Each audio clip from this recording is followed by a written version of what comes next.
Hello everyone and welcome back to Sabka Bazaar. Today we are talking about a major change introduced by Indian Railway that is going to affect millions of passengers and also the stock market. So let's dive right into the details. As of November 1, 2024, Indian Railways is reducing the advance booking period for train tickets.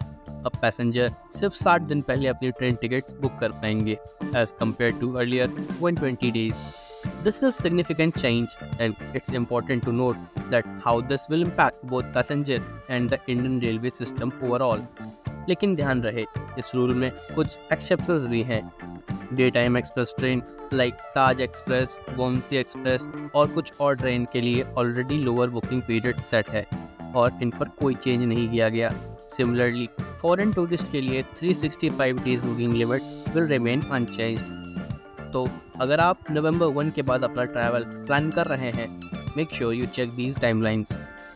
अब ये भी सवाल उठता है कि अगर नवंबर 1 से पहले अपना टिकट बुक कर लिया है already, then what to do.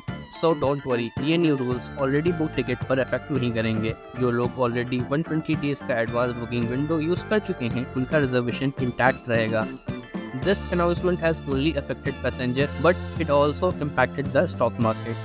आज के दिन IRCTC के शेयर 2.2% नीचे ट्रेड कर रहे हैं एट ₹867.60. यानी कि इन नए रूल्स का एक शॉर्ट टर्म मार्केट रिएक्शन भी देखने को मिला है.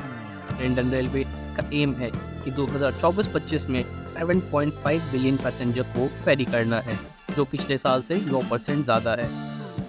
रेलवे मिनिस्टर अश्वनी वैष्णव ने रिसेंटली AI टेक्नोलॉजी का भी जिक्र किया है जो ऑक्यूपेंसी मैनेजमेंट में हेल्प कर रही है. AI का इस्तेमाल करके कंफर्म टिकट्स की रेट में 30% का इंक्रीज देखा गया है. ये AI model reservation chart draw होने के बाद सीट एलोकेशन को ऑप्टिमाइज करता है ताकि वेटिंग लिस्ट वाले पैसेंजर को ज़्यादा कंफर्म सीट्स मिल सके. ट्रेडिशनल तरीके से हर स्टेशन के लिए एक सर्टेन सीट एलोकेट होती थी, लेकिन AI का यूज़ करके रेलवेज अब ये पता कर सकता है कि कौन से स्टेशन के बाद सीट खाली हो जाएगी और अकॉर्डिंगली उन सीट को वेटिंग लिस्ट के पैसेंजर्स को दिया जा सकता है. ये एक रेवोल्यूशनरी स्टेप है जो रिजर्वेशन सिस्टम को और ज़्यादा एफिशिएंट बना रहा है. तो दोस्तों, ये थी एक important update about Indian railway and IRCTC. अगर आप ट्रैवल प्लान कर रहे हैं या स्टॉक मार्केट में इन्वेस्ट कर रहे हैं तो make sure to keep this change in mind. So stay tuned to Sabka Bazaar for more such updates and don't forget to like, share and subscribe.